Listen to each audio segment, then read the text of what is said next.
नमस्कार। एसटिभी च्याटमा यहाँलाई हार्दिक स्वागत छ। म प्रकाश गिरी। एसटिभी च्याटको आजको अङ्कमा हामी चर्चा गर्नेछौँ हाम्रो समग्र राजनीतिको बारेमा। धेरै मानिसहरू अहिले त भर्खरै मानिसहरू बडा दशैं मनाएका छन्। एक किसिमको खुसी, जतिसुकै पीडा भए पनि त्यसलाई छोपेर मानिसहरूले त्यसलाई छोपेर खुसी मनाएका छन्। पीडा त त्यही छ, असन्तुष्टि पनि त्यही छ, चिन्ता पनि त्यही छ, अभाव पनि त्यही छ, सब चिज छ। यही चिज नहोस् भनेर नेपालमा धेरैवटा तन्त्र फेरिए, प्रणालीहरू फेरिए, आन्दोलनहरू भए। त्यसलाई विभिन्न नामहरू दिएका छन्। जनआन्दोलन 1, जनआन्दोलन 2, थुप्रै नामहरू दिएका छन्। तर मानिसहरूले प्रणाली फेरिएको, मानिसहरूले सरकार फेरिएको अनुभूति कति बेला गर्छन्?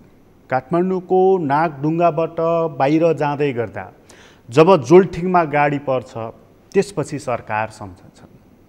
जब भिरबाट गाडी गुल्टिन्छ अनि मानिसहरूले सरकार सम्झन्छन्। अनि त्यही सरकारले जब मानिसहरूको मृत्यु हुन्छ अनि यति लाख रुपैयाँ हामी दिन्छौँ भनेर भन्छ, त्यसपछि सुन्छन्। लोकतन्त्र भनेको यही हो। यही लोकतन्त्रको लागि हो मानिसहरूले हिजो शहादत प्राप्त गरेको। आजको अङ्कमा चाहिँ हामीले के सोचेर प्रणाली परिवर्तन गरेका थियौँ र अहिले के प्राप्त गरिरहेका छौँ? राजनीतिक दलहरू यति धेरै चेतना शून्य किन भइरहेका छन्? उनीहरूले सोच्ने कुरा, उनीहरूले हेर्ने कुरा र आम जनताले खोज्ने कुरामा अन्तर किन भइरहेको छ? आजको अङ्कमा यसलाई हामी विस्तारपूर्वक चर्चा गर्नेछौँ। यसमा राज्यका इन्स्टिट्युसनहरू बदनाम हुँदै गएका प्रश्नहरू पनि हामी चर्चाको बिचमै ल्याउनेछौँ। हामीसँग आज कुराकानीको लागि स्टुडियोमा वरिष्ठ अधिवक्ता हुनुहुन्छ विष्णु भट्टराई। तपाईँलाई स्वागत छ। हजुर, धन्यवाद। बडा दशैं त राम्रो भयो? ठिकै छ। ठिकै छ। यो एक हिसाबले चाहिँ नि जस्तो कोभिडले हामीलाई 1.5 वर्ष एउटा सोच्ने अवसर दिएको थियो, यो बडा दशैंले पनि सोच्ने अवसर दिन्छ नि त। आफन्तहरू, सारा साथीभाइहरू भेटघाट हुन्छ, 2-3 दिन भए पनि मान्छे विश्रामपूर्वक बस्छ। त्यति गर्दाखेरि चाहिँ सोच्ने ठन्डा दिमागले अवसर मिल्दो रहेछ। कोभिडको अवधिलाई हामीले सोचिसक्यौँ, त्यसको व्यापक बहस पनि गरिसकेका छौँ। यो 3 दिन तपाईँ जुन भनौँ न, तपाईँ एउटा पेसाकर्मी होइन, त्यो पनि छोडेर चाहिँ जुन आरामसँग बस्नुभयो, त्यो सोच्दाखेरि चाहिँ नि आम जनताले खोज्ने कुरा र हाम्रो राजनीतिक पार्टी नेतृत्व र सरकारले सोच्ने कुरामा अन्तर कहाँनिर हुँदो रहेछ? धन्यवाद। सबभन्दा पहिलो कुरा त आम नेपाली जनताले सोच्ने कुरा र सरकार कुरा हामीले जे गरिराखेका छौँ, संस्कारको कुरा गरौँ। हामीले अहिले भर्खरै सुरुमा पनि कुरा गऱ्यौँ दशैंको कुरा। दशैं के भने? किनभने रक्तबीज बधे देवी चण्डमुण्ड विनाशिनी रूपम देहि जयम देहि यसो देहि दिशो जय भनेर यो विजयादशमी बैरी र दुष्टहरूबाट देवीले, देवताले चाहिँ नागरिकहरूको, जनताको रक्षा गरून् भनेर यो अनादिकालदेखि चलाएर आइयो। अहिले हामीले राज्य व्यवस्थाको कुरालाई, यसलाई जोडेर हेर्दाखेरि यो संस्कार हामीले जे पाइराखेका छौँ, संस्कारको बारेमा हामीले 9 दिन, 10 दिन, 15 दिन अड्डा अदालत बन्द गर्छौँ। राज्य सत्तामा बसेका, खास गरेर नेपाली जनताले निर्वाचित गरेर पठाएका व्यक्तित्वहरू दशैं पेस्की खान्छन्। अनि त्यहाँबाट उनीहरू आफूलाई धर्मनिरपेक्ष संविधानको हामी त प्रणेता हौँ भन्छन्। घरमा देवीको नवदुर्गा पाठ गर्ने कोठा राख्छन्। अनि त्यो हिन्दू धर्मको पण्डित आएर त्यहाँ चण्डी पाठ गरिदिन्छ र टीका लगाएर पार्टी अफिसमा गएर धर्मनिरपेक्ष भन्छन्। यता जनता चाहिँ भर्खरै तपाईँले भने जस्तो सडकमा खाल्डामा परेर होस् कि रुकुम रोल्पामा बस पल्टेर होस् मरिराखेका हुन्छन्। यसमा सरकारको सम्बोधन छैन। र फेरि के भने, अर्को कुरा यो पाखण्ड हो प्रकाशजी। मैले धेरै ठाउँ भनेको छु र म सधैँ भनिरहन्छु, यो संस्कारले सम्पूर्ण नेपाली जनतालाई भन्ने गर्छौँ हामी, म त संसारका समस्त हिन्दूहरूलाई एकताको सूत्रमा आबद्ध गर्ने यो महान अवसर हो। अहिले तपाईँ, हामी, काङ्ग्रेस, कम्युनिस्ट, एमाले, माओवादी जेसुकै भने पनि यो अब सधैँभरि कुरा गर्दै गर्दाखेरि भन्नुपर्छ, माओवादीहरूले जनयुद्धको नाउँमा कति 52 मान्छेहरूलाई गाई काटेर मुखमा हाले होला, खुवाए होला। आज तिनै प्रचण्ड, बाबुराम भट्टराई लगायतका मान्छेहरू त्यही गाईको दुधमा जमेको दहीमा अक्षता मुछेर टीका लगाउनुहुन्छ र आफूलाई धर्मनिरपेक्ष भन्नुहुन्छ भने यो पाखण्ड अघि तपाईँले भन्नुभयो जनआन्दोलन 1 2 3 4 8 18 जेसुकै भन्नुहोस्, पात्र उही चरित्र उही, तपाईँ पद्धतिलाई कसरी परिवर्तन गर्न सक्नुहुन्छ? पात्र पद्धति नफेरेपछि एकछिनलाई मान्नुहोस्, तपाईँले घरमा एउटा घोडा पाल्नु भएको छ, त्यो घोडा चढेर तपाईँ कतै हिँड्नुहुन्छ, त्यही घोडा चढेर म कतै हिँडेँ भने त्यो घोडालाई थाहा हुन्छ पीठमा को बसेको छ। तपाईँले यो पद्धति र प्रणालीको तपाईँ वाहक मात्रै हो प्रकाशजी, तपाईँ प्रणेता होइन। तपाईँ प्रणेता भएको भएदेखि अहिले तपाईँले हिन्दू धर्मको नाउँमा नवदुर्गा भवानीको पूजा अर्चना र अझ प्रचण्डजीले त संस्कारको कुरा गर्नुभएको छ। म तपाईँलाई संस्कारबारे एउटा श्लोक निवेदन गर्ने अनुमति चाहन्छु। जन्मने जायते शूद्रो संस्कार दुजो उच्चते वेद पठेत भवेत विप्र ब्रह्म जानोति ब्राह्मण। यसले भन्छ जन्मदा त संसारका सबै लिभिङ बिङ प्राणी त त्यो मेल र फिमेल अथवा नर र नारीबाट पैदा हुने हुन्, त्यसरी नै पैदा हुन्छ र जन्मिँदा सबै शूद्र हुन्छन्। जन्मने जाए संस्कार दुजो उच्चते, संस्कारले तपाईँलाई दोस्रो पटक पैदा गर्छ। तपाईँ एउटा खसी मासु काटेर बेच्ने मान्छेको घरमा पैदा हुनुभयो भने सधैँ पानी तताको रगत उ गरेको कुनै के त्यो खसी बाख्रा क्या क्या गराएको सुन्नु होला। एउटा अर्को चण्डी पाठ रुद्री पाठ गर्नेको घरमा जन्मिनुभयो भने सधैँ पूजाआजा गरेको फुल टिपेको पढेको सुन्नु होला। संस्कार दुजे उच्चते, अब संस्कार भयो तिम्रो दोस्रो जन्म। दोस्रो वेद पठेत भवेत विप्र, तपाईँ जहाँ पैदा हुनुहोस् न पढ्नुहोस् न वेद। वेद भनेको बोध, बोध भनेको ज्ञान। पढ्नुहोस् न, पढ्नका लागि तपाईँलाई कसैले रोकेको छ? वेद पठेत भवेत विप्र ब्रह्म जानोति ब्राह्मण। तपाईँले जब ब्रह्मज्ञ जान्नुहुन्छ, जब सारा संसार बुझ्नुहुन्छ अनि तपाईँ ब्रह्म हुनुहुन्छ भनेदेखि यो संस्कारलाई समाप्त गर्नलाई तपाईँहरूले 17,000 मान्छे किन मार्नुभयो र संविधान धर्मनिरपेक्ष लेखेर आज तिनै जनताले तिरेको करबाट तपाईँ दसैँ पेस्की खाएर चाड मनाउनुहुन्छ, नेपाली जनता के गर्छ? यो एउटा मलाई याद छ, अब अलिकति समय लामो हुन्छ, फेरि छोटो हुन्छ कार्यक्रमको समय। त्यो जुलियस सिजार कथामा चाहिँ भनिएको छ जब ब्रुटस भन्ने एउटा मान्छेले जुलियस सिजारलाई छुरीले घोपेर मार्छ, जुलियस सिजारको लास यहाँ लडिराखेको हुन्छ र उसले भन्छ यो मैले जुलियस सिजारलाई मारेको होइन, यो चाहिँ साह्रै धेर एम्बिसस महत्त्वाकांक्षी मान्छे थियो, यसले चाहिँ रोमन साम्राज्यको रक्षा गरेन र मैले मारे हुँ भनेपछि जनताले ताली पड्काए। एकैछिन पछाडि ब्रुटस गइसकेपछि जुलियस सिजारको साथी एन्टोनियो आएर भन्यो, my dear beloved countrymen, if you have tears in your eyes this is the right time to shed them. आदरणीय देशवासीहरू, तपाईँहरूको आँखामा आँसु छ भने त्यो बहाउने समय यही हो। यो तपाईँहरू जुलियस सिजारको लास देख्नुहुन्छ होइन, म रोमन साम्राज्य लडिराखेको देख्छु भनेपछि जसले 5-5 4-4 चोटि रोमन साम्राज्यको राजमुकुट पहिरिन तयार भएन र जनताका लागि काम गर्यो, त्यसलाई अहिले ब्रुटसले यो कुरा भन्दा तपाईँहरू यो भनेको फेरि जनता गएर त्यो ब्रुटसको घरमा आगो लगाए आदि इत्यादि। अहिले भर्खरै हामीले अगाडि कुरा गरे अनुसार अहिले राज्य कोषबाट 275 यिनीहरू 59 जना तिनीहरू र 850-75 जना संसद सदस्यहरूले के खानुभयो? नेपाली जनताले के पायो? बस चढ्न पाएन होइन हो। अनि त्यतिखेर नेपाली जनताको सँग तपाईँको प्रेम छ भने अहिले तिमी कसैले सन्देश दियो भनेर त्यसलाई आलोचना र टिप्पणी गर्ने हो कि यो दुःखमा तिमी रमाउने बेला हो कि यो खुसीको बेला हो? र संस्कारले त सम्पूर्ण नेपालीलाई एकताको सूत्रमा आबद्ध गर्दो रहेछ नि। काङ्ग्रेस होस्, एमाले होस्, माओवादी होस्, सबैजना दसैँ तिहार, आज दसैँ त हामी मनाइराखेका छौँ। यो तपाईँ दसैँलाई पनि संस्कार भनिराख्नु भएको हो त। मान्छेले चाड पर्व भनिरहेको छ हो त। त्यो पर्व कहाँबाट आयो, कहिलेदेखि आयो? मैले सुरुमै भने रक्तबीज बधे देवी चण्डमुण्ड विनाशिनी भनेपछि संसारलाई दुःख दिने रक्तबीजहरू शुम्भ निशुम्भ दैत्यहरूको नाश गर्ने देवीलाई हामीले पूजा गरेको होइन, त्यो कहिलेदेखि आयो? आजको हाम्रो राज्य प्रणालीमा हेर्दाखेरि चाहिँ संसारलाई होइन हामीलाई दुःख दिने चाहिँ को हो?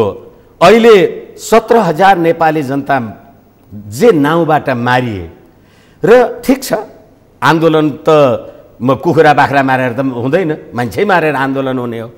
तर तपाईँले के नाममा मान्छेहरूको नेपाली 17,000 नेपाली जनता कसरी मारिए भने तपाईँले संसद भनेको खसीको टाउको देखाएर कुकुरको मासु बेच्ने थलो हो भनेर मार्नुभयो। तपाईँले देउताका मठ मन्दिर भत्काउनु भयो। तपाईँले गाई काट्ने काम गर्नुभयो र तपाईँ अहिले संसदमा आएर के गर्नुभयो? संसदीय व्यवस्था बनाउनु भयो। कति हजार कुकुरको मासु खाइसक्नुभयो होला। अहिले तपाईँ धर्म चण्डी पाठ गर्दै हुनुहुन्छ। तपाईँले हिजो के गर्नुभयो होला? अनि अहिले तपाईँले संविधानमा होइन, त्यसलाई तपाईँ राज्य क्रान्ति र क्रान्तिमा यस्तो हुन्छ भनेर भन्न सक्नुहुन्न। तपाईँले मलाई लाग्दैन 1779 मा अमेरिकन वार अफ इन्डिपेन्डेन्स भएदेखि अहिलेसम्म कति राज्य सत्ताहरू अथवा परिवर्तन भयो होला, अथवा बेलायतमा पनि अब 1649 ओलिभर क्रमवेलको टाइमदेखि अहिलेसम्म कति परिवर्तन मान्छेहरू भयो होला। तर त्यहाँको सभ्यता संस्कृति संस्कारमाथि किन आक्रमण भएन? र आक्रमण भयो एकछिनलाई मान्नुहोस्, भएछ अरे भनेपछि तपाईँले अहिले किन अपनाउनु भयो त? अपनाउनु भयो भने पाखण्ड गर्नुभएको रहेछ नि।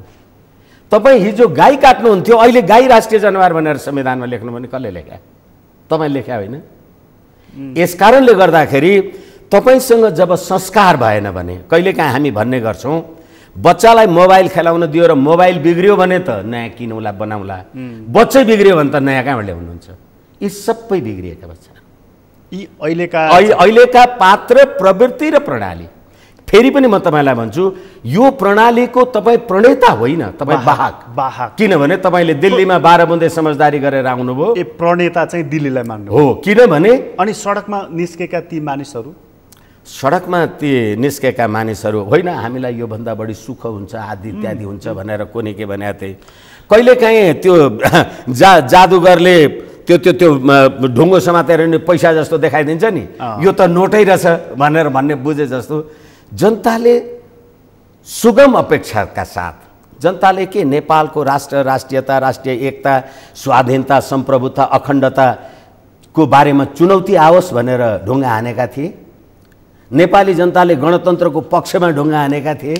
नेपाली जनताले हामीलाई नेपाल राष्ट्रको, हिन्दू राष्ट्रको पहिचान चाहिँदैन भनेका थिए।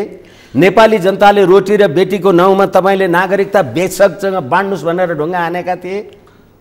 यस कारणले गर्दाखेरि पात्र, प्रवृत्ति र प्रणाली, यो जो नागरिकहरू सडकमा निस्के नि अहिलेको भन्दा राम्रो होस् भनेर निस्केका हुन् नि त। निश्चित रूपमा उनीहरूको जुन अपेक्षामा तुषारापात चाहिँ कसले गरायो, कसरी भयो? हो, यो राज्य प्रणालीले तुषारापात गरायो। तपाईँलाई म जिम्मेवारीका साथ भन्न सक्छु, संसद भनेको खसीको टाउको देखाएर कुकुरको मासु बेच्ने थलो भन्ने र सर्वहाराको अधिनायकवादबाट मात्रै देशको उन्नति र विकास हुन्छ भन्ने एमाले र माओवादी दुईटै साम्यवादी दर्शनबाट अभिप्रेरित भएकाहरूलाई 2/3 बहुमत 94% ओमकार परिवार मान्ने देशका नागरिकहरूले किन हाले होला? बुझेनन्? थाहा पाएनन्? झुकिए तिनीहरू? होइन, उनीहरूले पटक पटक हाम्रो राष्ट्रियतामाथि र यो संविधानको बारेमा, यो संविधान र राज्य प्रणालीको पक्षधर मान्छे म होइन भनिरहनु पर्दैन। पटक पटक हामी यो संविधान बनाउँदाखेरि जुन प्रकारको भारतीय हस्तक्षेप आदि इत्यादि, अब जे प्रकारका ती वितण्डाहरू भए, अहिले पनि जे त्यसका अवयवहरू जे छन्, नागरिकतावाला जे प्रश्न छन्, रोटी बेटी प्रश्न, तिनीहरूको विरुद्धमा जुन प्रकारको स्ट्यान्ड लिएको थियो, होइन यो त पहिले त देश रहनु पर्यो अनि राजनीति हुन्छ अनि ठिक छ पार्टी साटी पछि होलान्। नेपाली जनताले तपाईँलाई राष्ट्रियताको पक्षमा मतदान गरे। राष्ट्रियताको पक्षमा मतदान गरेर तपाईँ 2/3 को सरकार त बनाउनु भयो। 2/3 को सरकार त बनाउनु भयो, तर तपाईँले 2/3 को सरकार बनाउँदाखेरि के गर्नुभयो भने फागुन 2 गतेको दिन तपाईँ सर्वहाराको अधिनायकवाद मान्ने मान्छेहरूले केपी शर्मा ओली र प्रचण्डजीले भ्यालेन्टाइन डे रातो गुलाब साटेर मान्नु हो तपाईँले पार्टी। अनि देशमा कोरोना कहर अघि आदरणीय पत्रकार मित्रले उठाउनु भएको थियो। कोरोना कहरको बेलामा हामी त सी जिनपिङ विचारधाराद्वारा अभिप्रेरित छौँ भनेर तपाईँहरूले जुम मिटिङ गर्नुभयो, प्रशिक्षण चलाउनु भयो। त्यति मात्रै होइन, अस्ति फातेमा सुमार भदौ 27 गते नेपाल आएर फर्किएपछि एउटा चिनिया आधिकारिक होइन, आम संसारमा एउटा लेख आएको छ त्यसले भनेको छ नेपालमा साम्यवादीहरूको कम्युनिस्टहरूको राज्य सत्ता चलोस् भनेर चिनिया कम्युनिस्ट पार्टी र नेपाल नेकपा तत्कालीन नेकपाको बिचमा एमओयू नै भयो, तर त्यो एमओयू म्यानेज गरेन। त्यो एमओयू किन म्यानेज भएन भनेदेखि तपाईँ त 5,000 मान्छे मारेको जिम्मा लिन्छु, 17,000 को कोनी के भनेर तपाईँ त कम्फर्टेबल सरकार त पश्चिम र दक्षिणकै खोज्दै हुनुहुन्थ्यो। त्यसकारण त्यो शक्तिले गर्दाखेरि तपाईँको निरन्तर भएन। अनि अहिले छिन्न भिन्न हेर्नुहोस्, साम्यवादी शक्तिहरूको राजनीतिक दलहरूको बिचको यो द्वन्द्वले अहिले देशको न्यायपालिका, कार्यपालिका र विधायिका छुट्याउन गाह्रो भइसक्यो। अघि तपाईँले एउटा वाक्य बोल्दै हुनुहुन्थ्यो नि, यो राष्ट्रियता प्रवर्धन गर्नको लागि चाहिँ कम्युनिस्टहरूलाई त्यत्रो मत प्राप्त भएको थियो भनेर। त्यो 2/3 सरकारले राष्ट्रियता कति प्रवर्धन गर्यो, जति चाहिँ नि भनौँ न जुन भनिन्छ पृथ्वीनारायण शाहले भौगोलिक एकीकरण गरे, त्यसभन्दा पछाडिकाहरूले न भौगोलिक एकीकरण न चाहिँ नि सांस्कृतिक एकीकरण केही पनि गरेनन्। यो कम्युनिस्टको सरकारले चाहिँ बरु राष्ट्रियताको सन्दर्भमा काम गर्यो भनेर गर्यो त्यसले। म तपाईलाई जिम्मेवारीका साथ भन्न सक्छु, अहिले धेरै चर्चामा आइराखेको एमसीसी राष्ट्रियताको प्रश्नको बारेमा तपाईलाई मैले निवेदन गरिराखेको छु। यो एमसीसी को 14 सेप्टेम्बर 2017 मा तपाईले अमेरिकामा एमसीसी सही गर्नुभयो। त्यसको 4 वर्ष पुग्दा नपुग्दा यो देशको सरकारले एमसीसी लाई चिठी लेख्यो, प्रश्न लेख्यो, 11-12 वटा प्रश्न। त्यसको प्रश्न नम्बर 11 म तपाईलाई जिम्मेवारी र पीडाका साथ निवेदन गर्ने अनुमति चाहन्छु। यो एमसीसी को यो दफा 5 को व्यवस्थाले एकचोटि म निवेदन गरौँ, अमेरिकाको वर्तमानमा भएको कानुन भविष्यमा बन्ने नीतिको उल्लङ्घन भएमा सम्झौता अन्त्य गर्ने भन्ने प्रावधानले नेपालको आफ्नो अस्तित्व सार्वभौम अधिकार नै अमेरिकी नियन्त्रणमा परेको देखिनाले, नेपाल सरकारले लेखेको चिठी फातेमा सुमारलाई देखिनाले सम्प्रभुतामाथि आँच आयो भनेर भन्नुभयो उहाँहरूले। त्यसको जवाफमा एमसीसीले के लेख्यो, अमेरिकाको कानुन वा नीतिको उल्लङ्घन गर्ने कुनै पनि कार्यका लागि एमसीसीको अनुदान प्रयोग गर्न पाइँदैन भन्ने कुरा दफा 5(1)(ख)(3) ले जोड दिएको छ। उक्त दफाको उद्देश्य एमसीसी अनुदानको उपयोगको सन्दर्भमा सीमित गर्नु मात्रै हो भने एमसीसी लागू भएपछि सम्प्रभुता के भनेर छ? अनि राष्ट्रियता। केपी शर्मा ओलीले एमसीसी टेबलमा संसदमा टेबल गरेन भनेर अग्नि सापकोटाजीसँग द्वन्द्व भयो, सार्वजनिक रूपमा भने होइन, महरासँग। अब जवाब सुन्नुहोस् के लेख्यो भने, तर एमसीसी बाहेकका अन्य सहायताको हकमा नेपाल सरकारको सार्वभौमिकतामाथि हामी बाध्यता गर्दैनौँ। के भयो? यो सहयोग हो। अब फेरि म निवेदन गरौँ, एमसीसी, म अङ्ग्रेजीको विद्यार्थी होइन, म जान्दिनँ, तर मैले जति जानेछ म निवेदन गरौँ सगरमाथा मार्फत आम नेपाली जनतालाई, मिलेनियम च्यालेन्ज कर्पोरेसन चुनौती, शताब्दी चुनौतीको गठबन्धन। नेपाललाई कोसँग शताब्दीको चुनौती छ? के चुनौती छ नेपालको? र तपाईले आर्थिक सहायता दिनुभएको थियो भने चुनौती किन भन्नुभयो? र त्यो चुनौतीको गठबन्धनभित्र हामी पस्ने हो भनेदेखि चीनसँगको सभ्यता हाम्रो के हुन्छ, सम्झौता हाम्रो के हुन्छ? एकैछिन म अलिकति टुङ्ग्याउँ, त्यो प्रश्नको उत्तरमा आइपुगेको छुइनँ म। त्यसै कारण राष्ट्रियताको प्रश्नमा यो सवाल नेपाल बनेको 250-60 वर्ष पछाडि किन उठ्यो? अहिले सम्प्रभुता नै अमेरिकाको नियन्त्रणमा पुग्यो भनेपछि राष्ट्रियता कति बलियो भएछ? अनि जनता सडकमा आए। अनि त्यही चिनिया आर्टिकलमा के लेखियो भने अमेरिकाले नेपालका मन्त्री, प्रधानमन्त्री, राजदूत लगायतका मान्छेहरूलाई नियन्त्रणमा लिन सक्दो रहेछ, तर नेपाली जनतालाई होइन। कहाँ गयो बिआरआई र एमसीसीले गर्दा असंलग्न परराष्ट्र नीति? अनि राष्ट्रियता कमजोर भयो कि बलियो? यसैले मैले तपाईले प्रश्न गर्नुभएकोले यहाँभन्दा विच्छेद राष्ट्रियता, अनि अहिले प्रचण्डजीहरूलाई दशैंको संस्कार चाहियो, किनभने हामी सबै नेपाली एकताको सूत्रमा चण्डी पाठ गर्छौँ, पूजा। तपाईँ सधैँ फुल लगाउने मान्छे दसैँमा किन मकैको जमारा लाउनुहुन्छ? फुल लाए हुँदैन? किनभनेदेखि यो माटो जसले तपाईँलाई जन्म दियो र आजीवन हुर्काउँछ र बचाउँछ, त्यो माटोलाई सम्मान गरेर त्यहाँ जमारा लगाउनुहुन्छ तपाईँ। त्यसमै राष्ट्रियताको सम्वर्धन यो कम्युनिस्ट घटकले गर्छ भनेर जनताले जुन अपेक्षा गरेर मत दिए, जनता झुकिए कि नेताहरूले झुक्याए? धोका दिए। किनभनेदेखि तपाईँलाई 2/3 मत दिएको तपाईँले भन्नुभएको होइन हिजो। मतलब त्यो भोटको मात्रै राजनीति रहेछ? भोटको मात्रै राजनीति भन्दा पनि मैले फेरि पनि तपाईँलाई निवेदन गरेँ, यो प्रणालीको प्रणेता तपाईँ होइन, तपाईँ जान्नुहुन्न, वाहक मात्र। तपाईँ वाहक मात्रै हो। मतलब प्रणेता यसरी अर्को भाषामा भनौँ, फिल्मी भाषामा डिरेक्टर चाहिँ अर्कै रहेछ। हो, प्रणेता ए बाबा तपाईँले केही लेख्नु भएको छ, मलाई पढ्न दिनुभयो, म पढ्न जान्दछु नि। तपाईँले के सोचेर लेख्नुभयो म त्यसको व्याख्या गर्न जान्छु। भनेपछि यी हाम्रा नेताहरू कलाकार मात्रै हुन्? यी कलाकार पनि होइनन्, ताबेदार मात्रै हुन्। यिनीहरूलाई सीमित भूमिका दिएको छ। सीमित भूमिका दिएको छ र औपचारिक रूपमा मलाई थाहा छैन यो प्रणालीको नायक को हो, भिलेन को हो र जोकर को हो? यो प्रणालीको नायक नेपाली काङ्ग्रेसको तत्कालीन अध्यक्ष भएको गिरिजा प्रसाद कोइराला र त्यसदेखि पछाडि प्रचण्ड हुँदै अहिलेका राजनीतिक दलका नेताहरू। नायक चाहिँ खलनायक चाहिँ अब खलनायक चाहिँ अब मधेस इज नट नेपाल, कहाँबाट आयो?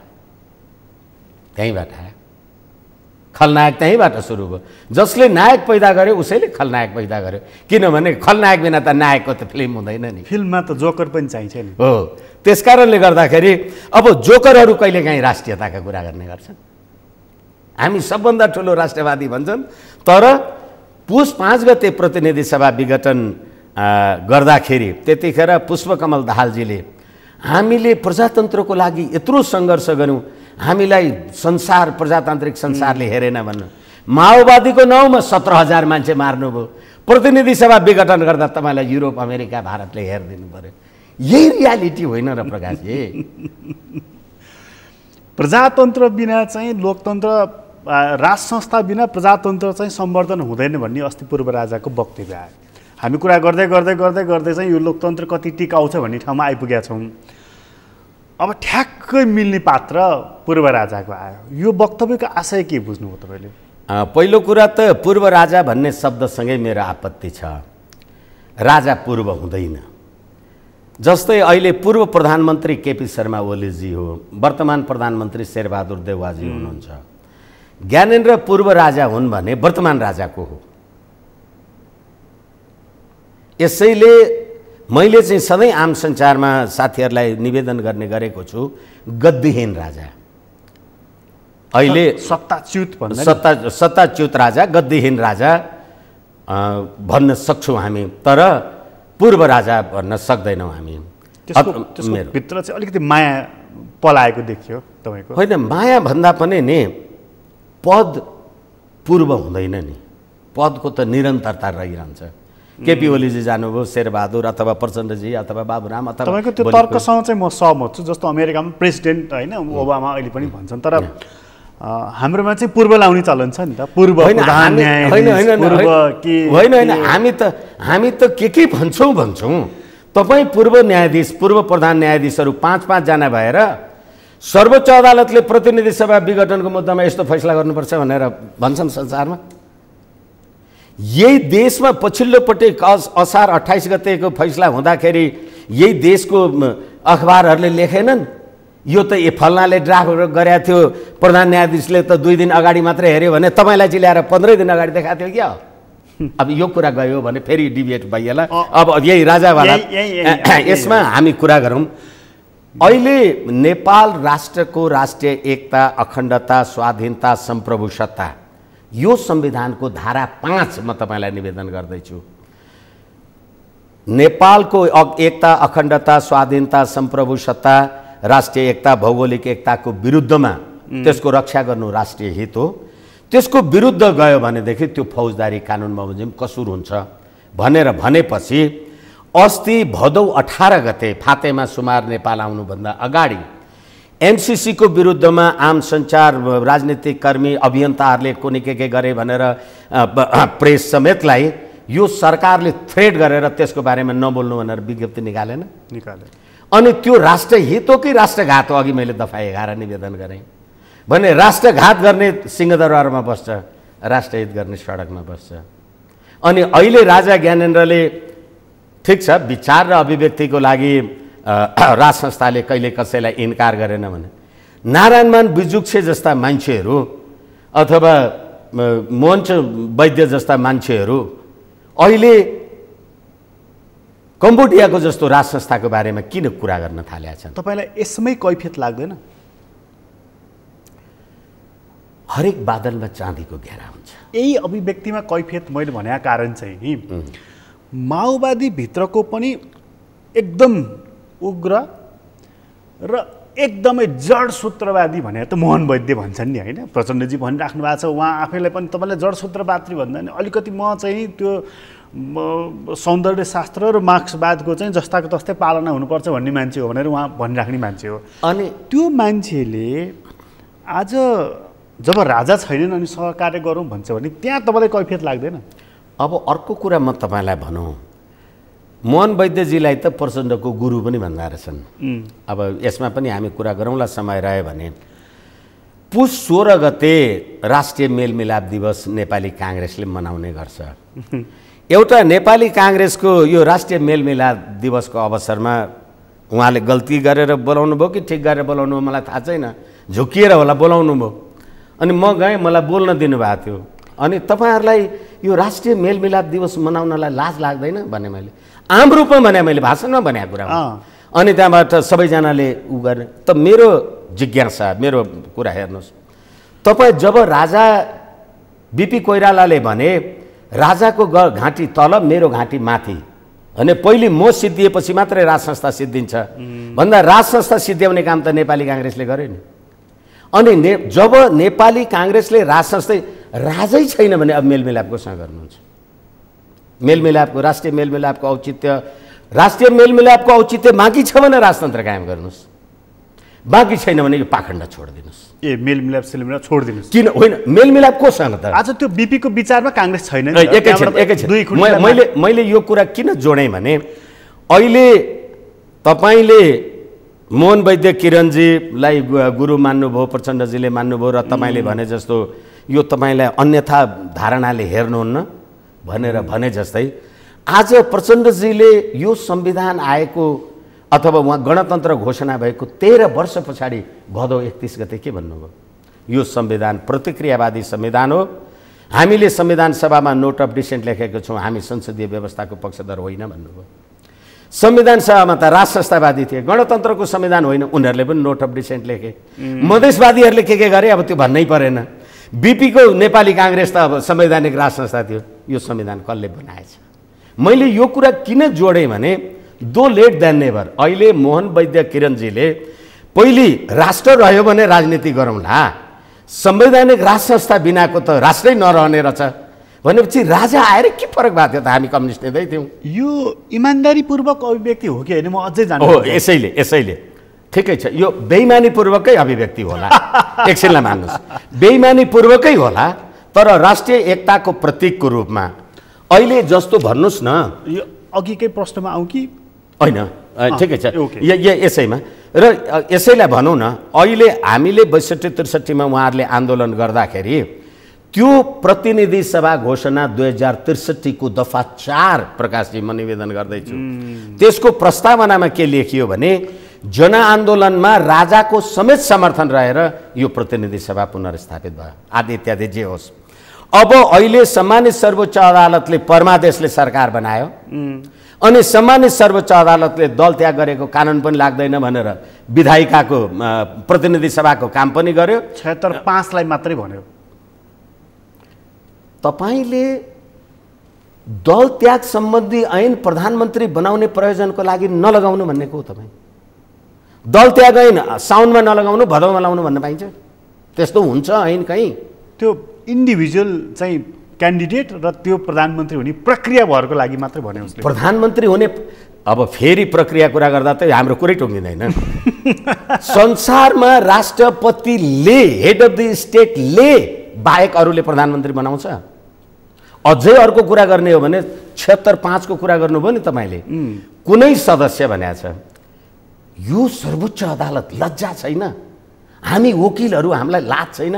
म त त्यसमाथि पनि वरिष्ठ पो त, ठुलो मान्छे, लाज छैन? शेरबहादुर देउवालाई तपाईँ कुनै सदस्य भनेर रिट निवेदन दर्ता गर्ने? शेरबहादुर देउवा नेपाली काङ्ग्रेसको संसदीय दलको नेता होइन? कुनै सदस्यको तपाईँले निवेदन दर्ता गर्नुभयो? अनि म वरिष्ठ अधिवक्ता, म शेरबहादुर देउवाजीको वकिल, मैले अग्निप्रसाद सापकोटालाई विपक्षी बनाएँ। अनि अग्निप्रसाद सापकोटाजीको उहाँ बानेश्वर संसद भवन नै गएर के भने होइन, यो लिखित जवाफ लेख्नुपर्छ, यस्तो गर्नुपर्छ सभामुखजी, उस्तो गर्नुपर्छ भनेर सल्लाह दिएँ र प्रधानमन्त्रीको विरुद्धमा यो गर्नुपर्छ भनेपछि शेरबहादुरको विपक्षी अग्निप्रसाद अनि अग्निको पनि वकिल मै, शेरबहादुरको वकिल पनि मै, हामी वकिल यो देशका। अनि यसकारणले नीति, नैतिकता, पद्धति, पात्र, प्रणाली के बाँकी रह्यो?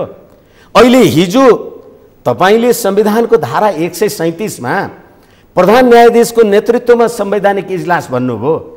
तपाई नि जजहरू, तपाई नि वरिष्ठ अधिवक्ताहरू होइन, प्रधान न्यायाधीश विधामा बसे भयो नि तपाईले काम दिनुस् भने, मै बसे भने चाहिँ वाहियात, मैले अधिकार प्रयोग गरेर प्रकाश गिरीलाई राखेँ भने चाहिँ ठिक।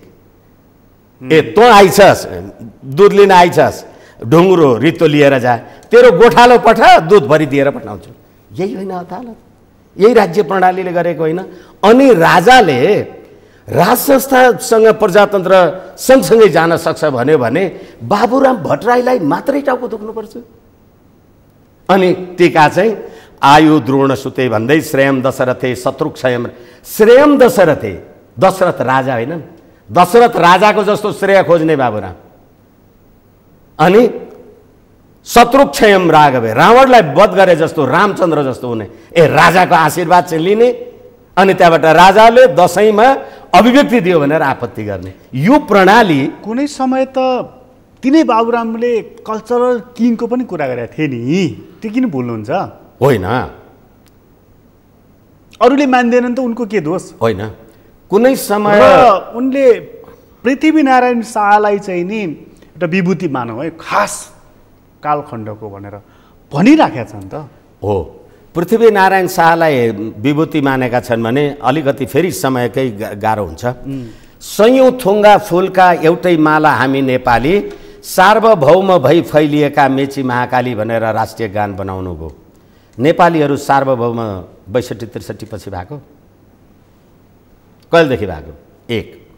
अर्को कुरा, जयसिंह धामी तुइन चढ्दाखेरि त चाँदनी दोधारा त महाकाली पारी छ नि त, अनि इन्डियन एसएसबीले तुइन चुडाएर मार्दा यहाँ काठमाडौँमा नरेन्द्र मोदीको पुतला जलाउँदा त नेपाली जनतालाई लाठी हान्नुभयो नि, किनभने मेची महाकाली त सार्वभौम भएन।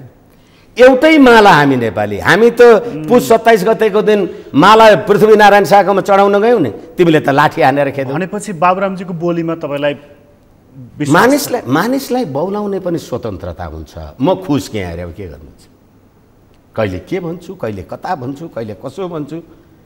तपाईँ बाबुराम भट्टराईजी होइन, वैशाख 78 वैशाख 27 गते केपी शर्मा ओलीले प्रतिनिधि सभामा विश्वासको मत लिँदाखेरि तपाईले केपी शर्मा ओलीलाई होइन, केपी शर्मा ओलीले त हिन्दू राष्ट्र पनि राज संस्था पनि चाहिँ लिएर आउने भयो, त्यसकारण यसको विरुद्धमा आदि इत्यादि गर्नुपर्छ, भारतको आरएसएसको संलग्नतामा भनेर ट्विट गर्दा विजय चौथाईवालाले के लेख्नुभयो? बाबुराम भट्टराईजी नेपालको भित्रको बारेमा तपाईँ जे भन्नुहोस्, नेपालको राजनीतिमा भारतको आरएसएस र यो सरकारलाई जोड्दाखेरि एसडी मुनिकामा भारतमा बसेर भात खाएको याद गर्नुहोस् भने चाहिँ उहाँको ट्विट के भयो? बाबुराम भट्टराईजी जस्ता पात्रलाई उहाँ नै होइन, बुढी गण्डकीमा 9 अर्ब भ्रष्टाचार गर्यो भनेर केपी शर्मा ओली र प्रचण्ड र शेरबहादुर देउवालाई ब्लेम गर्ने, अहिले 5 दलीय गठबन्धनमा उहाँ त्यही 9 अर्ब माडेर खाँदै हुनुहुन्छ। भनेपछि उहाँको पिएचडी विद्यावारिधीमा तपाईँलाई शङ्का लाग्यो? होइन, विद्यावारिधी गर्नुहुन्छ होला त। एउटा कुरा के भने नि, तपाईँले राम्रो तलवार कागजमा बनाउनु भने त्यसले मान्छे काट्दैन नि। राज संस्था बिनाको प्रजातन्त्र चाहिँ टिकाउ हुँदैन भन्ने कुरामा तपाईँ सहमत? सहमत होइन, प्रमाणित। र फेरि म तपाईँलाई एउटा कुरा फेरि भनौँ, मैले सम्मानित सर्वोच्च अदालतको इजलास समक्ष भनेको कुरा, संवैधानिक इजलासमा केपी ओलीको मुद्दामा बहस गर्दा मैले पक्षमा पुस 5 गतेको, फेरि यो पछिल्लो होइन, मैले के भने संविधानको धारा 274 संविधान संशोधनको बारेमा 274ले के लेख्यो भने नेपालको राष्ट्रियता, एकता, अखण्डता, स्वाधीनता, सम्प्रभुता भन्दा बाहेक अरू सम्पूर्ण कुरामा संविधान संशोधन हुन सक्छ भने चाहिँ गणतन्त्र, संघीयता र धर्मनिरपेक्ष संस्थागत भयो।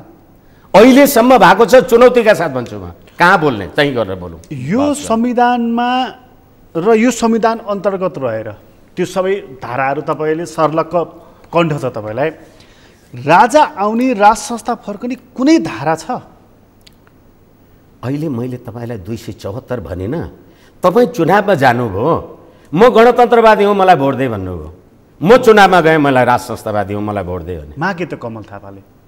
अब फेरि उहाँहरूको कुरा गऱ्यो भने फेरि अहिले अर्को दलगत रूपमा राजा चाहिन्छ भने तपाईँ त इन्डिभिजुअल एकछिन किनभने हरेक इन्डिभिजुअल सत्य भनेको एक हुन्छ के। कमल थापाको नाम सुन्ने बित्तिकै यति इरिटेसन होइन, इरिटेसन भन्दा पनि अहिलेको प्रेजेन्ट कन्टेक्स्टमा हामी कुरा गरौँ न। प्रेजेन्ट कन्टेक्स्टमै कुरा गर्दा राजा चाहिन्छ, राजा ल्याउन सकिन्छ भन्ने कुनै द्वार खुल्ला छ यो संविधानमा भने होइन। The constitution itself is a political document. बुझेँ। संविधान राज्य सञ्चालनको विधान हो। कसले बनायो? राजनीतिक शक्तिले बनायो। राज्य सत्ता भनेको कसरी प्राप्त हुन्छ? कि शस्त्रबाट कि शास्त्रबाट। तपाईँ शस्त्र चलाएर 17,000 मान्छे त मार्नुभयो, तर यही राजाले प्रतिनिधि सभा पुनर्स्थापित गरिदिएर तपाईँ 2063 जेठ 4 गतेको प्रतिनिधि सभा सदस्य भएको होइन? हो, एकछिन जेसुकै होस्, बाध्य तपाईँले पार्नुभयो, म बाध्य भएँ, तर म यहीँ थिएँ नि, तपाईँ पनि यहीँ हुनुहुन्थ्यो, भयो भनेदेखि अब तपाईँले हिजो त्यही नेपाली जनताको अभिमतद्वारा मैले जनआन्दोलन गरेँ र यो व्यवस्था आयो भने सबै कुरा नेपाली जनताको राजकीय सत्ता र सम्प्रभु सत्ता भनेर तपाईँले संविधानमा लेख्नु भएको छ। नेपाली जनताको राजकीय सत्ता र सम्प्रभु सत्तालाई गणतन्त्र मात्रै राजतन्त्र भन्न पाउँदैनस् भन्ने तपाईँ सम्भव छ? त्यसैले जब हिजोको जस्तै ठुलो जनमानस सडकमा उत्रिए राजा चाहिन्छ भने तिनको आन्दोलनको दबाब रापतापले ल्यायो भने एउटा कुरा भयो, तपाईँ हामी सबै मानौँला त्यो कुरा। तर मैले भनेको संविधानकै कुनै धाराले अनुमति दिएको छ भनेको 274। अनि फेरि मैले तपाईँलाई भने संविधानको धारा 2 नेपाली जनताको राजकीय सत्ता र नेपाली जनताको सम्प्रभु सत्ता। हिजो नेपाली जनताले गणतन्त्र भन्न पायो, नेपाली जनतालाई अब राजतन्त्र भन्न पाउँदैनस् भन्ने तपाईँको होइन, त्यो भन्न पाइएको छ। हो, एकछिन मैले भने आउने द्वार त्यही द्वार संविधानको धारा 2 मैले भने नि त्यसले ढोका खोल्छ। र फेरि संविधानको धारा 17 विचार र अभिव्यक्तिको स्वतन्त्रता। विचार र अभिव्यक्तिको स्वतन्त्रता हामीलाई यो चाहियो भने त्यो खुला त छँदैछ। त्यो त योभन्दा खुला कति हुनु? होइन, त्यो त केशरबहादुर विष्ट पनि सडकमा राजा चाहियो भनिराख्नु भएको छ, अर्को पनि भनिराख्नु भएको छ, त्यत्रो राप्रपा जस्तो ठुलो पार्टी त भनि नै राखेको छ। यो अभिव्यक्तिको स्वतन्त्रता प्रयोग भइराखेको छ, तर अस्तिको वक्तव्यले यही अभिव्यक्तिको स्वतन्त्रतालाई के अरे त्यो अभिव्यक्तिको स्वतन्त्रताको ख्याल गर्दै आएको वक्तव्य मात्रै हो त्यो। मलाई लाग्छ त्यसमा एउटा कुरा हामीले फेरि हेर्नुपर्छ होला। देशको तत्कालीन परिस्थितिले बेग्लै जिम्मेवारी वहन गर्न बाध्य तुल्याए पनि प्रजातन्त्र बिनाको राज संस्था बिनाको प्रजातन्त्र हाम्रो जस्तो मुलुकमा सान्दर्भिक हुन सक्दैन भन्ने कुरा हामीले देख्यौँ। देखे राजा ज्ञानेन्द्रले, मैले देख्न पाउँदैन। हुन्छ, आफ्नो ठाउँ छ, अथवा त्यसको पक्षमा काम गर्ने त्यसको विपक्षमा काम गर्ने आफ्नो ठाउँमा छ, तर के हो भने हाम्रो जस्तो देशमा, यसको मतलब भारतमा प्रजातन्त्र छैन भने होइन नि, नेपालको चाहिँ नेपालको विशिष्ट परिस्थिति छ, नेपालको र फेरि त्यसो भने यसलाई यसरी जोडौँ। अहिले सबै पार्टीहरू काङ्ग्रेस, एमाले र माओवादी पनि राष्ट्रिय सम्मेलन भन्दैछ उसले पुसमा, यी तीनटै पार्टी चाहिँ नि महाधिवेशनमा छन्। काङ्ग्रेस त महाधिवेशनकै क्रममा छ, एमाले पनि विधान महाधिवेशन गरेर त्यहाँ पुगिराखेको छ। त यिनीहरू यो वक्तव्यलाई पनि ध्यान दिएर फर्काउँ त वैद्यजीले नि भने, रोहितजीले नि भन्दैछन्, अरूहरू पनि यसो भन्दैछन्, फर्कौँ हामी त्यसपछि हामीले थाम्न सकेनौँ, यो काँध गल्यो भनेर फर्किन्छन्। मैले अघि तपाईँलाई एउटा घोडाको उदाहरण दिएँ र मैले प्रणेता हो कि वाहक हो कि सर्जक हो, मैले त्यो पनि तपाईँलाई निवेदन गरेँ। र अर्को कुरा, मैले नेपाली काङ्ग्रेसको बिपी कोइरालाले राजाको गर्दन र मेरो गर्दन, त्यो पनि कुरा मैले भने। र यी सम्पूर्ण कुराको परिदृश्यमा हेर्दा र एउटा कुरा म तपाईँलाई फेरि निवेदन गरौँ, जतिखेर विप्लवजीले, विप्लवको पार्टीले उहाँको नाउँबाट एनसेल टावरमा बम ब्लास्ट गरेर कोही एउटा नागरिक मारियो, अब एउटा दुःखद घटना भइसकेपछि पुष्पकमल दाहालजीले केपी शर्मा ओली प्रधानमन्त्रीजीलाई के भन्नुभयो भने विप्लवले मलाई मार्ने भयो, मेरो त सुरक्षा दस्ता बढाइदेऊ भनेर उहाँले सुरक्षा दस्ता बढाए आदि इत्यादि। त्यसमा मैले के भने, विप्लवजी, मोहन वैद्यजी, बाबुराम भट्टराई, रामबहादुर थापा, पुष्पकमल दाहालजी, तपाईँहरू सबै मिलेर देशमा गणतन्त्र ल्याउँदा 17,000 मान्छे मार्नुभयो र गणतन्त्र आयो पनि भन्नुभयो तपाईँहरूले। अनि गणतन्त्रको कार्यान्वयन गर्दा राजा ज्ञानेन्द्र चाहिँ एक्लै गाडी चलाएर हिँडिराखेको छ। अनि तपाईँलाई चाहिँ सुरक्षा दस्ता बढाउनु पर्यो भने विप्लवले मारे त ज्ञानेन्द्रलाई मार्नुपर्ने नि, प्रचण्डलाई किन मार्छ? कति हेल्दी रहेछ यो आन्दोलन, यो गतिविधि। यस कारणले गर्दाखेरि मैले तपाईँलाई विनम्रताका साथ के निवेदन गरेँ भने यो राज्य प्रणाली र यो व्यवस्था नेपाली जनताको इच्छा, आकांक्षा, स्वाधीनता, सम्प्रभुताको पक्षमा रहेन रहेछ भन्ने कुरा त फेरि पनि फातेमा सुमार फर्केर जाँदा, यदि यो हाम्रो संस्था फर्कने दुईवटा आधार बताइदिनुहोस् त मलाई। पहिलो कुरा त राष्ट्रिय एकता, अखण्डता, स्वाधीनता, सम्प्रभुताको, राष्ट्रिय एकताको प्रतीक एक, र अर्को कुरा के हो भने नेपाल राष्ट्रको निर्माण र राजा र प्रजाको संयुक्त बलमा भएको हुँदाखेरि राजा र प्रजालाई अलग गरेर नेपाल हुन सक्दैन। योभन्दा अरू हुन त अरू तफसिलका कुराहरू हामी धेरै गर्न सकौँला, अथवा ऋण भयो होला, धन भयो होला, हिजो इज्जत थियो होला। राष्ट्रपति, मैले पब्लिकली भनेको छु, राष्ट्रपति विद्यादेवी भण्डारीजीलाई तपाईँ जुन गणतन्त्र गरेर तपाईँले ल्याउनु भएको नि राष्ट्रपति विद्यादेवी होस् कि जे होस्, प्रचण्डजी आफै होइन, जुनसुकै पनि अध्यादेशमा राष्ट्रपतिले सही छाप गर्यो भन्दाखेरि योभन्दा सान मान सम्मान त राजा हुँदा थियो भनेर भन्ने प्रचण्डजीले बोलेको आवाज चाहिँ तपाईँहरू नोटिस गर्नुहुन्न। 6 महिना पनि भएको छैन। अनि तपाईँले राष्ट्रपतिको सम्मान गर्नुभयो कि इज्जत गर्नु? बालकोट गएर बसे हुन्छ राष्ट्रपति भनेर भन्ने मान्छे अहिले मन्त्री भएर त्यही राष्ट्रपतिसँग शपथ ग्रहण गर्नुभएको देशको बेइज्जत राज संस्था हुँदा यस्तो थियो। प्रचण्डजीले त्यसपछि के एक दिन राजा चाहिन्छ, राजा ल्याउनु पर्छ, राजा आऊ देश बचाऊ भनेर नारा लाउँछन्? मैले भने रत्नाकर वाल्मीकि भयो भने वाल्मीकि पनि रत्नाकर होला, भाइसान भर्छ।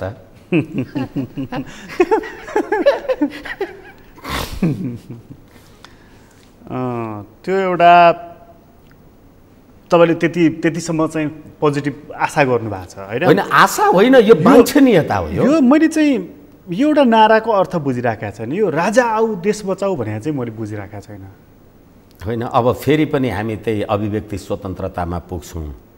अब कहिलेकाहीँ कसैले आमा भन्छ, कसैले बुवाको श्रीमती भन्यो भने शब्द प्रिय लाग्ला, अप्रिय लाग्ला, त्यो आफ्नो आफ्नो हिसाब हो। देश बचाउनलाई चाहिँ राजा नै चाहिने रहेछ।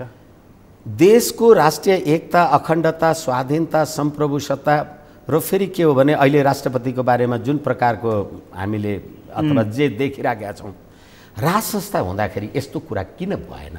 र प्रतिनिधि सभा घोषणामा त्यसको प्रस्तावनामा राजाको समेत सहमतिमा प्रतिनिधि सभा घोषणा स्थापित भयो भन्ने कुरा भएपछि अहिले आन्दोलन ल उत्कर्षमा पुग्यो अरे।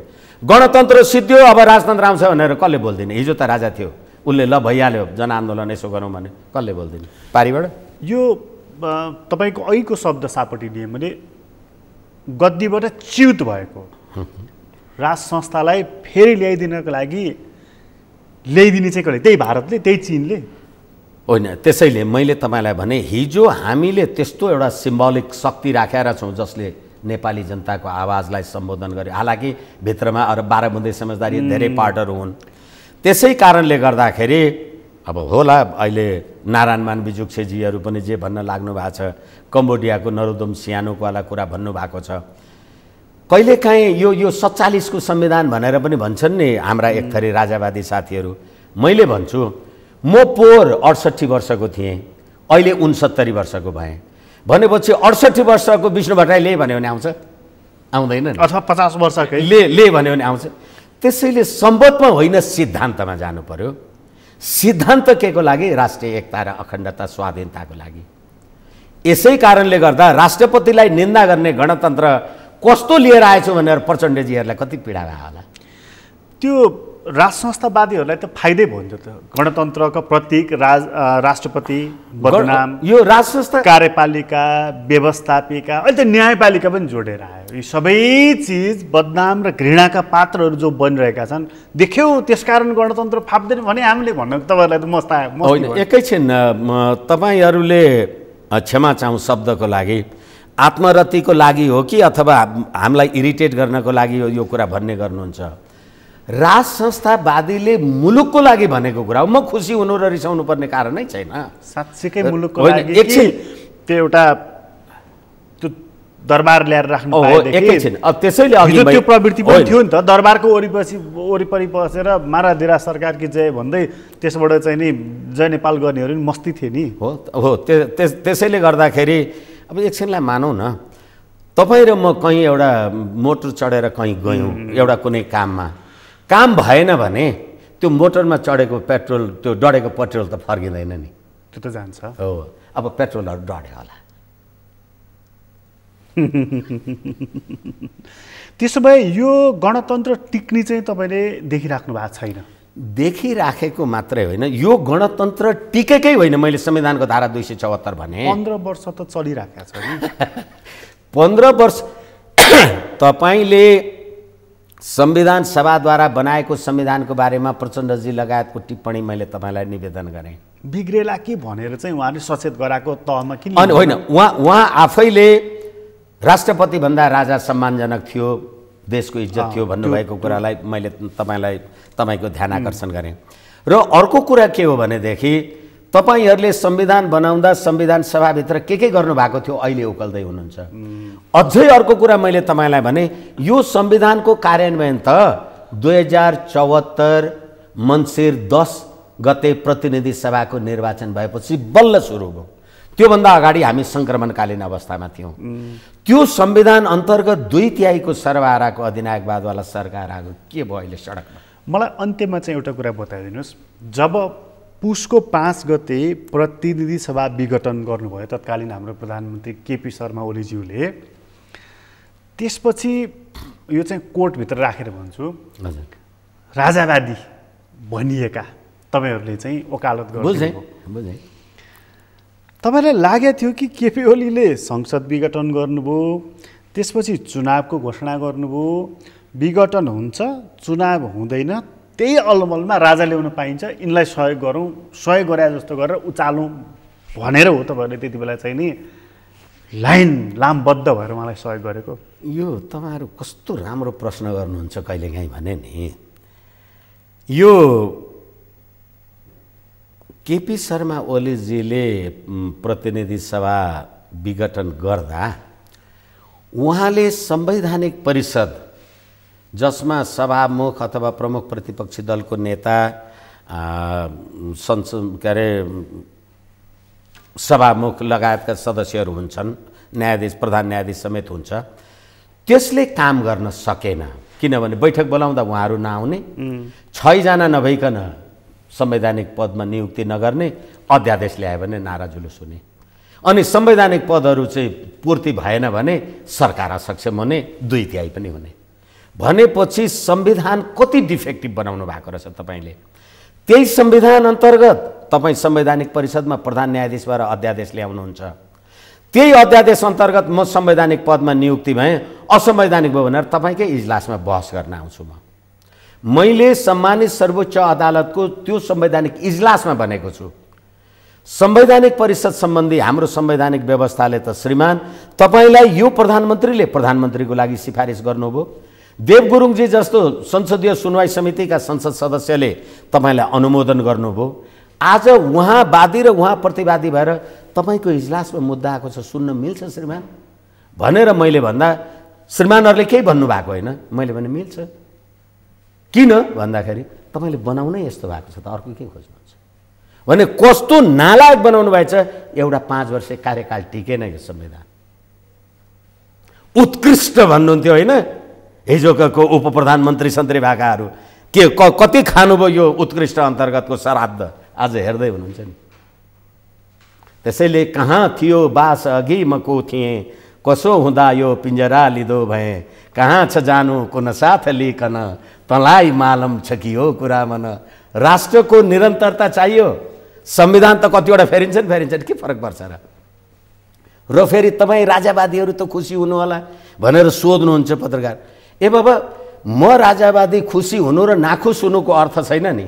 फातेमा सुमारले कमसेकम मेरो देशको प्रधानमन्त्रीलाई थर्काउन नपाओस् न। अस्ति एउटा संयुक्त राष्ट्रिय जनआन्दोलन मोर्चा भनेर हामीले गठन गरेका छौँ। त्यो मोर्चामा अहिले एमसिसी र बिआरआईको कुराले गर्दा द्वन्द्व भयो भनेर असंलग्न परराष्ट्र नीति जस्ताको तस्तै लागू गर भनेर नारा लेखेको थियो। त्यो नारा लगाउनले के लगाए थाहा छ? असंलग्न परराष्ट्र नीति खारेज गर। त्यहाँ पनि को पुगेका छन्। अनि अहिले राजाको सम्बोधनमा परराष्ट्र नीतिलाई तपाईँहरूले म्यानेज गर्न सक्नु भएन भनेर राजाको सम्बोधनमा आएको छ। एक वाक्य त्यो पनि पर्यो होइन। त्यसकारणले सबभन्दा ठुलो कुरा त राष्ट्र रहनु पर्यो। हस्, तपाईँलाई धेरै धन्यवाद। हस्, मलाई पनि आएर मेरो कुरा राख्ने अवसर दिनुभयो। सगरमाथा टेलिभिजन प्रकाश गिरिजीलाई हार्दिक प्रणाम। आदरणीय दर्शकबिन, तपाईँलाई पनि धन्यवाद। आज हामीले कुराकानी गर्यौँ वरिष्ठ अधिवक्ता विष्णु भट्टराईसँग। उहाँसँगको कुराकानी अहिलेलाई यति नै। एसटिभी च्याटबाट म प्रकाश गिरीलाई बिदा दिन। सगरमाथा टेलिभिजन हेर्दै गर्नुहोला।